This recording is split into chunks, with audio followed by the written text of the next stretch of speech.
Ama namin Diyos, salamat po ng marami, Ama. Nasapit namin magmalwalhan ang araw at oras ng aming pagsamba. Salamat, Ama, sa ganito naming mga pagtitipon. Sinasalubong mo kami ng iyong banal na Espiritu sa panahon ng aming mga pag-aawitan. Ipinadarama mo sa amin ang iyong kapangyarihan. Inaaliw mo kami sa aming mga kanubayan. Pinalalakas mo kami. Binibigyan mo kami ng pag-asa. Palibhasa'y nalalaman mo, Ama, ang aming abang kalagayan. Salamat po. Hindi mo binibigo ang aming pag-asa. Lagi ka naming nasusumpungan. Patuloy mo po nililingap ang iyong pangahiling.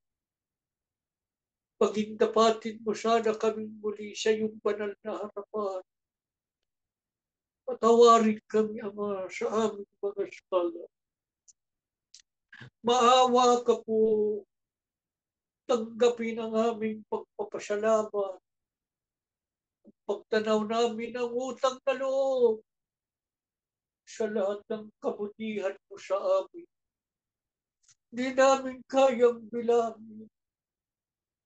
Di namin kayang tumpasan ang maraming gawa mo sa buhay namin.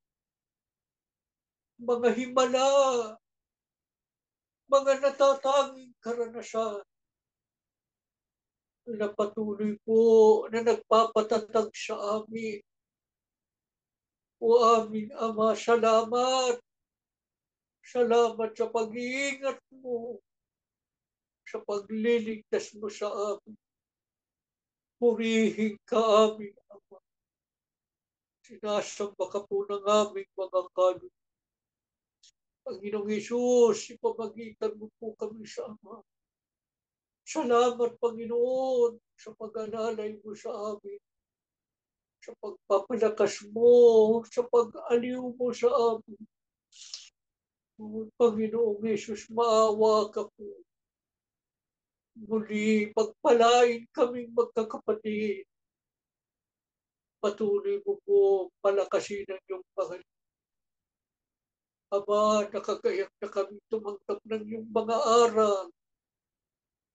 Mga aral na nagbibigay sa amin ng katatagan. Tanglaw at gabay namin sa aming paglalakbay upang matiyak namin mararating namin ang araw-araw ng aming kaligtasan. Pumalagi kaming matibay na nakaugnay sa diwa't layunin ng pagsusubo mo sa mga huling araw.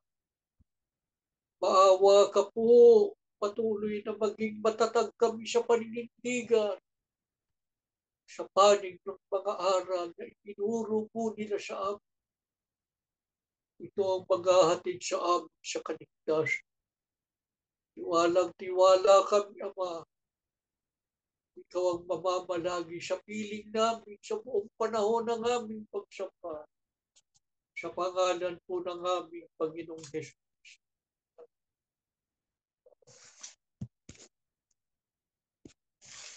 Mga mahal na kapatid, halos lahat po ng relihiyong nagpapakilala ng Kristiyano ay naniniwala sa doktrina ng Trinidad na ang Diyos daw ay binubuo ng tatlong persona. Ama, ang Anak, at ang Espiritu Santo. Sinasabi nila na ang tatlong ito ay pawang mga Diyos na magkakapantay. Ngunit iisa sa pagiging Diyos. Ang doktrina pong ito, mga kapatid, ay hindi po mula sa Biblia, kundi labag pa sa Biblia. Salamat sa Diyos na sa pamamagitan po ng sugo niya sa mga huling araw, si kapatid Felix Manalo, ay hindi lamang nailigtas tayo sa hiniwang aral na ito, kundi naipaunawa po sa atin ang dalisay ng mga aral ng Diyos sa Biblia, lalo na ang tungkol sa tunay na Diyos. Sa pamamagitan ng sugo ay natamo natin ang tamang pagkilala sa Diyos na maghahatid sa atin sa pagtatamo ng buhay na walang hanggan. Ano po ang katunayan? Alin ang pagkakilala sa tunay na Diyos na ikapagtatamo ng buhay na walang hanggan? Ang pagkilala sa iisang tunay na Diyos na walang iba kundi ang Ama na dinalanginan ni Kristo. Ang sabi ni Kristo sa Juan 17:1-3, Ama, ito ang buhay na walang hanggan, ang makilala kanila na iisang tunay na Diyos. Paano si Kristo? Hindi siya Diyos, kundi ang sabi niya, at si Hesus Kristo na iyong isinugo ng Ama ng Diyos. Mga kapatid, ito sana ang pinakamagandang pagkakataon para ipakilala ni Kristo ang kanyang sarili na Diyos. Kung Diyos siya. O kaya para ituro ang tungkol sa Trinidad. Diba? Subalit hindi ito ang sinabi ni Kristo. Hindi niya sinabi, ito ang buhay na walang hanggan, ang makilala nila ako na iisang tunay na Diyos. Hindi niya ginamit yung panghalip na ako na tumutukoy sa kanya. Hindi. Hindi rin sinabi ni Kristo na ito ang buhay na walang hanggan, ang makilala nila ang tungkol sa Trinidad, na tayong tatlo Ama ng Espiritu Santo ay iisang Diyos. Hindi. Wala kayong narinig na ganung ipinahayag ni Kristo. Ano po ang malinaw na pagpapakilala ni Kristo tungkol sa tunay na Diyos? Napakalinaw na sinabi niya ay, Ama, ito ang buhay na walang hanggan. Ang makilala ka nila. Napansin niyo yung panghalip na ka? Ang makilala ka nila na iisang tunay na Diyos, ang Ama. Ayon po sa mga apostol ni Kristo, sino ang tunay na Diyos na kanilang itinuro sa mga Kristiyano? Sa unang Korinto 8:6, sabi ni Apostol Pablo, para sa atin ay iisa lamang ang Diyos. Iisa lamang ang Diyos. Hindi dalawa, hindi tatlo. Sino? Ang Ama na lumikha ng lahat ng bagay. Sino ba ang kausap dito ni Apostol Pablo? Ang mga Kristiyano o mga kaanib sa Iglesia ni Cristo sa lokal ng Korinto. Kaya nga ito ay unang sulat ni Apostol Pablo sa mga Kristiyanong taga-Korinto. Kaya sulat niya ito sa mga Kristiyano. Sa makatwid, para sa mga tunay na Kristiyano, iisa lamang ang Diyos, ang Ama. Ayon naman sa mga propeta, sino ang iisang Diyos na dumalang sa atin? Sa Malakias 2:10, ang sabi ni Propeta Malakias, hindi ba iisa ang ating Ama? Iisa na naman. Hindi niya sinabing dalawa o tatlo. Hindi ba't iisang Diyos o iisa ang lumalang sa atin? Opo. Makatwid nagkakaisa ang Panginoong Jesucristo, ang mga apostol, at ang mga propeta ng Diyos sa pagtuturo na iisa lamang ang tunay na Diyos, ang Ama. Ang pagkilalang ito sa iisang tunay na Diyos ang ikapagtatamo ng kaligtasan. Kanino po natutuhan ni Kristo ng mga apostol at ng mga propeta na ang iisang tunay na Diyos ay ang Ama? Walang iba kundi sa iisang tunay na Diyos, ang Ama na nasa langit. Sa Kanya natuto si Kristo, ang mga apostol at ang mga propeta. Ano ang napakalinaw na patotoo ng Ama tungkol sa tunay na Diyos? Sabi niya sa Isaiah 46:5 at 9, ako'y Diyos at walang iba liban sa akin. Kita niyo na. Ulitin ko, ako'y Diyos at walang iba liban sa akin. Ako'y Diyos at walang gaya ko. Wala nang iba maliban sa Diyos. Aba, wala rin kagaya eh. Ano ang hamon ng Diyos sa mga nagtuturo ng Trinidad? O nagtuturo ng iba pang Diyos? Sabi ng Diyos, kanino niyo ako itutulan? At ipaparis. At iwawagis ako upang kami ay magkagaya. Paano ngayon yung Trinidad? Isang Diyos. Ama, Anak, Espiritu Santo. Tatlo. Magkakapantay daw. Tatlo, pero ang kanilang bilang ay isa. Di ba malabo? Sabi ng Diyos, kanino ninyo ako itutulan? At ipaparis. At iwawagis ako upang kami ay magkagaya. Ako'y Diyos at walang iba liban sa akin. Ako'y Diyos at walang gaya ko. Liwanag. Ano ang argumento ng tunay na Diyos? Upang bigyan diin na siya lamang ang nag-iisang tunay na Diyos at wala nang iba pa. Isaiah 44:6-8, sabi ng nag-iisang tunay na Diyos, sino ang makakagawa ng mga ginawa ko? O sige nga, ng argumento ng Diyos eh. Sino makagagawa ng mga ginawa ko? Sino makakapagsabi sa mga nangyari mula hanggang wakas? Meron ba? Wala namang ibang makagagawa nun. Kundi isa lang, ang tunay na Diyos ang Ama. Siyang lumalang ng lahat ng bagay. Ano ang hamon ng Diyos? Ang sabi niya, meron pa bang ibang Diyos maliban sa akin? Wala nang hihigit pa sa aking kapangyarihan. Kaya nga, makapangyarihan sa lahat eh. Ako ang simula at ang wakas. Walang ibang Diyos maliban sa akin. Paulit-ulit na sinasabi. Napansin niyo mga kapatid, bakit? Bakit binibigyan diin ng Diyos? Paulit-ulit, ako ang iisang Diyos. Walang iba liban sa akin. Wala akong kagaya. Bakit paulit-ulit? Kasi nga maraming nagtuturo, nagpipilit. Mayroon pang ibang Diyos maliban sa Ama. Kaya aral tungkol sa Trinidad ay hindi lamang wala sa Biblia. Yan ay tahasang panglabag sa mga aral ng Biblia. Ang totoo yan ay inimbento lamang ni Tertulliano, isa sa mga kinikilalang ama ng Iglesia Katolika. Nakataman talagang mababasa letra por letra sa Biblia. Trinidad, wala eh. Ano ang maliwanag ng aral ng Biblia? Iisa lamang ang tunay na Diyos, ang Ama.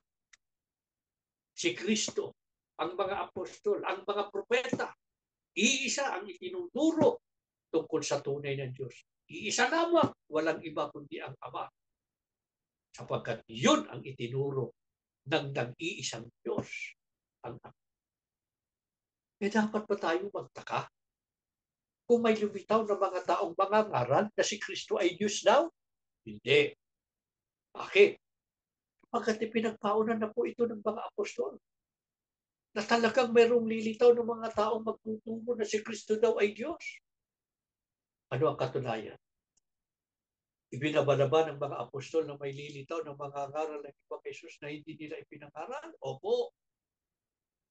Yun pa sa panahon ng mga apostol ay meron ng mga nanggugulo at nagtatangka na pasamain ang paniniwala ng mga tunay na Kristiyano tungkol kay Kristo.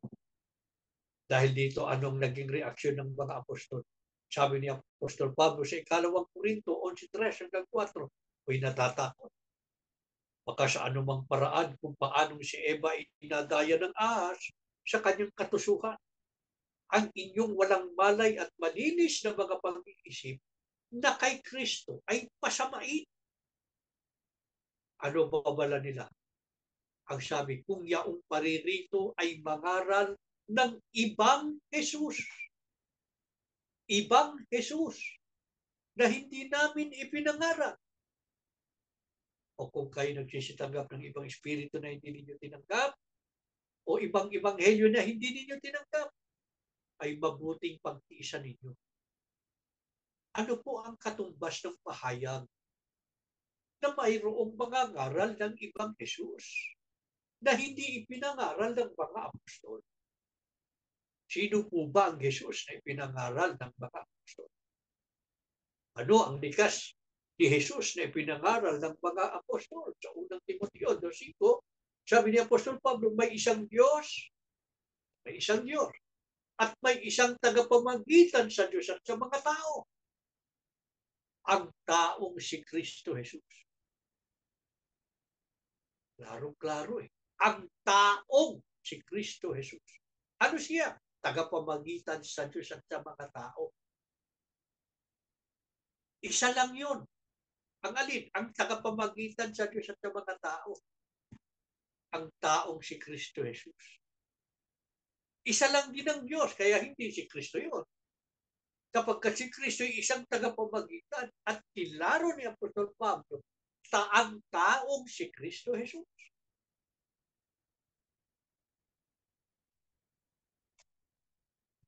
Ang sabi ng iba, na si Kristo ay totoong tao. Subalit Diyos din daw. Sinasang-ayunan ba ito ng Diyos? Hindi. Maliwanag ang sagot ng Diyos sa Osias 11:9. Ako'y Diyos at hindi tao. Sa pagkatuwid ng pagiging tao ni Kristo ay sapat na katibayang siya ay hindi Diyos. Sapagkat ang Diyos ay hindi tao. Subalit may lilitaw na magtuturo ng ibang Kristo. Iba, sa sentidong iba na ang likas. Sapagkat ang itinuro nila ay isang Kristong Diyos na daw sa kalagayan. Iba at salungat sa itinuro ng mga apostol na taong si Kristo. Ano ang mahigpit na tagumpili ng mga apostol?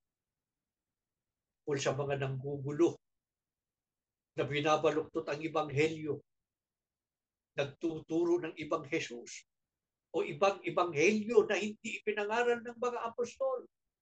Sa Galatia 1:6-8, sabi ni Apostol Pablo, sino man ang mangaral ng ebanghelyong naiiba kaysa ipinangaral na namin sa inyo, kami man ito, yung mga apostol, o isang anghel mula sa langit, dapat siyang sumpain ng Diyos.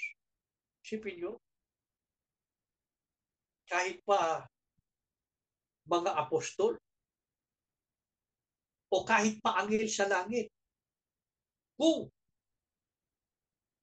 pagtuturo ng iba sa ebanghelyo o mga aral ng Diyos sa Biblia, dapat sumpain ng Diyos. Kaya hindi dapat paniwalaan ang gayong maling aral. At lalong hindi dapat tanggapin.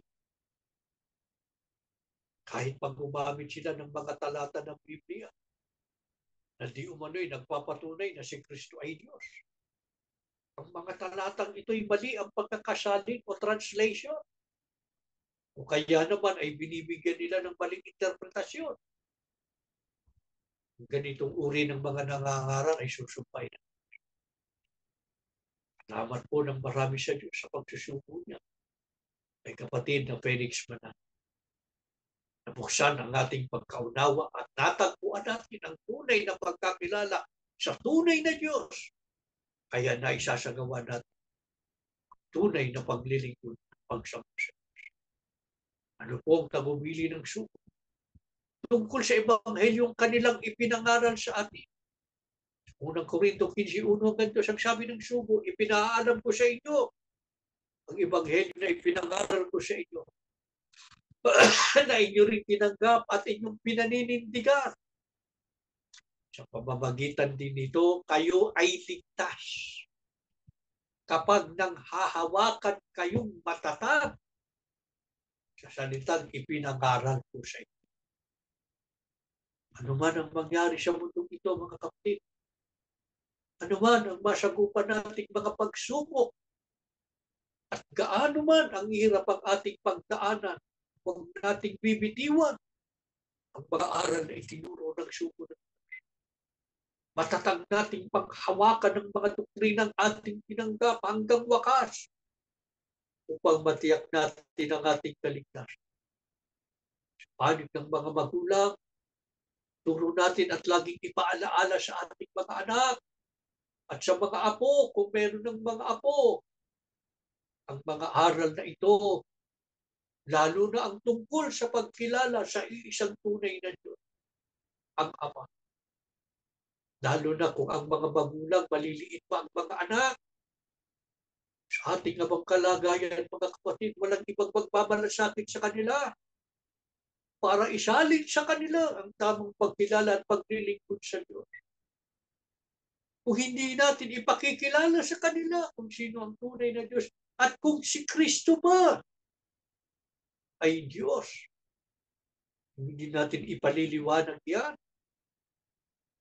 kung hindi natin ituturo ang pagkakaiba ng Diyos at ni Kristo, paano ang kanilang kaluluwa? Paano ang kanilang paglilingkod sa Diyos? Kaya ang mga magulang na ang mga anak ay maliliit pa ay lalong dapat na maging matyaga sa pagtuturo at sa paggabay sa kanilang mga anak na maliliit pa. Paggabayan sila, maisalin sa kanilang tunay na relihiyon. Makilala nilang iisa lang ang tunay na Diyos, ang Ama. Si Kristo ay isinugo ng Diyos. Ang pinakadakilang sugo para isagawa ang pagliligtas sa sangkatauhan. Pamamagitan ng pag-anig sa iglesyang kanyang tinayo. Ang iglesia ni Kristo. At sa pamamagitan ng pagtataguyod ng malinis na pamumuhay. Sa pagsasakatuparan ng mga aral na ating tinanggap sa buhay natin araw-araw. Ito ang maghahatid sa atin sa kaligtasan. Pagka nagawa po natin iyan, kung ang mga magulang ay naging matyaga sa pagtuturo at paggabay, pagsubaybay sa mga anak, maiwan man natin sila sa daigdig na ito. Manatag tayong magpapahinga sapagkat sumasampalataya tayo, makikita natin silang muli sa araw ng pagkabuhay na mag-uli ng mga patay. At sama-samang magmanang ng buhay na walang hanggan. Ito sana mga kapatid ang matupad sa ating lahat. Kayo at tayo mananalangin. Maraming Diyos, maraming salamat po sa pagsusugo mo sa mga huling araw. Nakilala ka namin, Ama. Ikaw lamang ang isang tunay na Diyos.